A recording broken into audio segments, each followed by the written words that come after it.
What in the world were the Broncos thinking last night? This is your Denver Sports Daily for April 25th. The biggest stories, the latest news. It's Denver Sports Daily. The Broncos selected their pick in the first round of the draft last night, and they shocked Broncos country and honestly the world when they went in a completely different direction than predicted. All offseason, the main positions you've heard have been running back and tight end. So, of course, the Broncos take a cornerback in Jahdae Barron, even though we already have Riley Moss and Patrick Surtain, and they obviously needed more offensive firepower. It's a total flip. There was no signs of this whole offseason. I was completely shocked. Now, Barron, to be fair, is a solid player. Not only a solid player, he's a great player. He's coming to the NFL after his 5th season with the Texas Longhorns, where he recorded overall 23 pass deflections, 8 interceptions, and 2 sacks. Now, this pick is nothing less than shocking overall. Nobody expected this to be the guy. And if you did, then you're lying. Flat out, you're lying. And it really doesn't make much sense for the Broncos to take a cornerback, especially in the first round. Now, you could talk about later, but in the first round, it just doesn't make sense. Now, Barron is good. And if he's good, as people are saying, he might be a great defensive piece that the Broncos have added. And if you look overall in this offseason, the Broncos have added a great defense. They've really built up a better defense than even the one they had last season. I mean, they added Hufanga and Greenlaw, and now they add Barron. This is a great, great defense. They're trying to make a no-fly zone 2.0. I get it. But what they needed was offensive firepower. They needed a running back. They needed a tight end. And even a tight end, they didn't need as much, but a running back was the pick. That's what you needed to do. And they passed up on a great opportunity to draft Omarion Hampton. And I'm going to be upset about that forever because he ended up falling to our division rivals, the LA Chargers. Now, luckily, this draft class is stacked with running back talent. It's stacked very deep. It's a very deep running back class. So the Broncos are most likely going to pick a running back later in one of the rounds. They could still get Travion Henderson. There are more options out there. But Omarion Hampton was a clear running back 2 of the draft. He was the second best out there because, of course, Ashton Jeanty went earlier 6th to the Raiders. And the Broncos didn't have a chance to get Jeanty, but they had a chance to get Omarion Hampton, and they passed up on it. It just doesn't make sense to me. It doesn't. I don't think it will. Now, again, the pick is good. Overall, it's a good pick, but I'm not going to say that this was a great decision overall. They had opportunities to go with something that would have benefit the offense, of course, benefit the offense and benefit the team overall, because the defense was great last season. If we think about it, the defense was overall a great part of the team. The defense carried for a lot of the games, but they don't need to stock up on more. And I get the kind of mentality because Riley Moss had that injury and the Broncos were left in the dust for a couple games last season. That was terrible. They wanted another cornerback. They wanted one that might be more consistent and successful because Riley Moss is still kind of, he's getting those kinks worked out. So if Barron works out, that's great. But you don't go and waste picks on a cornerback when you got 2 good ones. You got 2 good ones. You got Surtain and you got Riley Moss. You don't need any more. The running back was the option there, and it's just going to shock me for a long, long time that they passed up on that opportunity. Now, the draft does continue today, and we'll go into the weekend. And with the beginning like yesterday, it'll surely be packed with more craziness. And it doesn't get more crazy than what else happened yesterday with Shedeur Sanders slipping entirely out of the first round. Now, despite being one of the highest ranked prospects, Shedeur Sanders went undrafted in the first round. Now, this may be the most surprising thing that happened yesterday. Earlier in the season, and in the offseason even, Sanders was being projected as a top 3 pick, yet none of the teams that he was projected for picked him up. Nobody. They didn't want him. It shocked me. And I was saying that this was one of the most shocking things because I'll talk about it in a little bit, but the trade with Jacksonville and the Browns was switching up to 2. That was incredible to get Travis Hunter. But with Shedeur Sanders falling, it's just insane to watch. Now, there has to be some underground news about him because what are we not hearing about this guy? What has made him fall so far? He's a clear top pick. And the fact that he was picked, he'll be the 3rd quarterback off the board. It just doesn't make sense that the Raiders, Giants, and Steelers all passed on him because they didn't like the way he played. They didn't like the way he played. What can you not like about the way that he played? I know Raiders Nation is probably pissed, because they all loved him. They wanted him. You saw the signs out in the last 3 weeks of the season out in Las Vegas.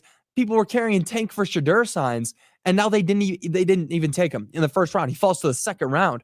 Now, when it really became clear that he's going to fall out of the first round was when the Steelers passed on him at 21, which is his number one option. That's where all the odds were having him go, to the Steelers. Then it got even crazier when the Giants traded back into the first round and took Jackson Dart over Shedeur Sanders. Completely shocking. Completely.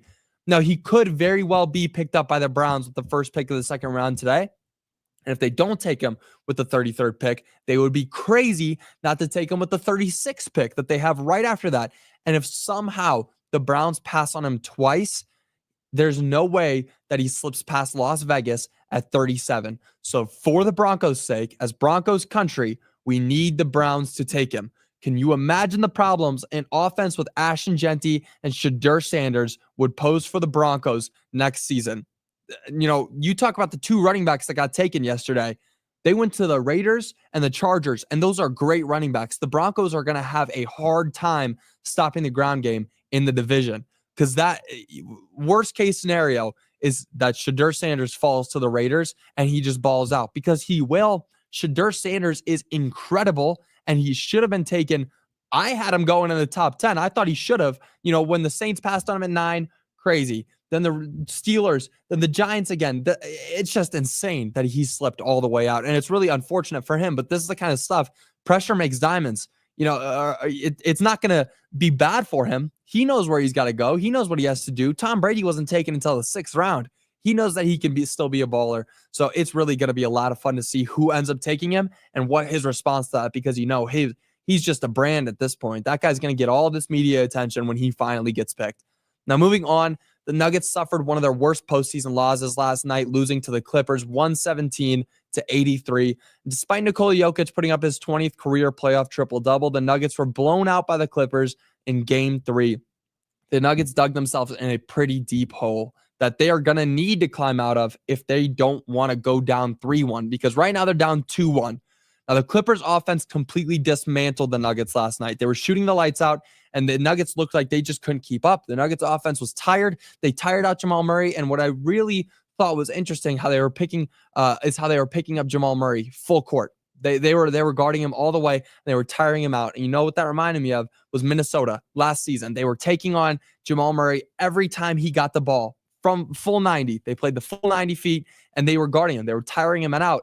And that's just how they're going to win the game. You tire out Jamal Murray and you win the game. And that's how the Minnesota Timberwolves did it. And that's how the Clippers are looking like they're going to do it. Now, after the ending of the first quarter yesterday, the game was pretty close, but the Clippers went on a huge run in the second quarter that put the game out of the reach for the Nuggets. It really was just terrible after that. Now, the Clippers ended up winning by 34, and they held as much of a 20-point lead, plus 20-plus point lead for almost the entirety of the second half.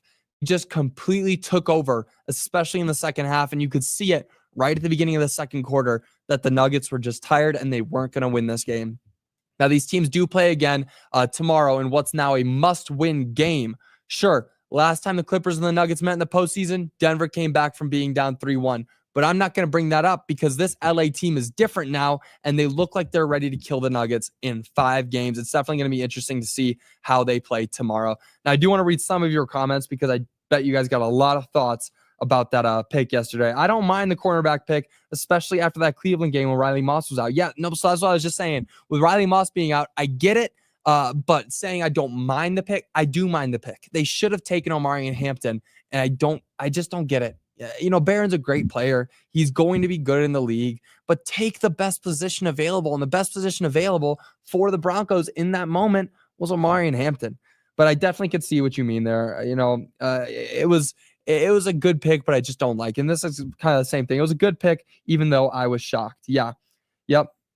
I didn't see this coming, but he is a very versatile player. Yeah, no, he is. And again, I don't want to hate on Jahdae Barron because I don't think that this is a bad pick overall. I don't think he's a bad player. I don't think he's going to be a bust. I just don't think it was the right pick. It's not a bad pick, but it's not the right pick. Let's see. It's deep at running back, bro. Yeah, it's a deep class. So they're still going to get a running back. They just should have taken the best one available. You're the same type of person who hated the Surtain pick. Fair, but no, I like the Surtain pick, but I get kind of what you're saying there. We will get Henderson. I really hope so. I really hope so. I hope Hampton runs for 500 yards when they play the Broncos. Honestly, that's all you can hope for at this point. Just kind of show them what they missed. But I'm going to hope more that Jahdae Barron gets 3 interceptions when we play the Chargers. That's where my head's at. It's a great decision. I get it. So there's a lot of mixed views in this comment section right now. There's a lot of people who think that, this is a good pick. They didn't understand the pick, but they think it's good. And that's kind of where my head's at. It's a fair player. It's a good pick. It's just not the right pick. And I think that's the best way that I can phrase this. It's a good pick, but it's just not the right pick. And I don't know. If you don't agree with me, let me know. But that's just kind of where my head's at for this one. Definitely surprising. I can't wait to see what the Broncos do in the next couple of days of this draft, because it's sure to be insane. I mean, yesterday, with that starting out with the trade right away, moving from 2 to 5, those two teams switching, and then the Jacksonville Jaguars getting Travis Hunter, just totally insane. And again, it's sure to be more like that as we move forward with the draft. But until Monday, you guys have a great weekend. I will see you all then. Bye, y'all.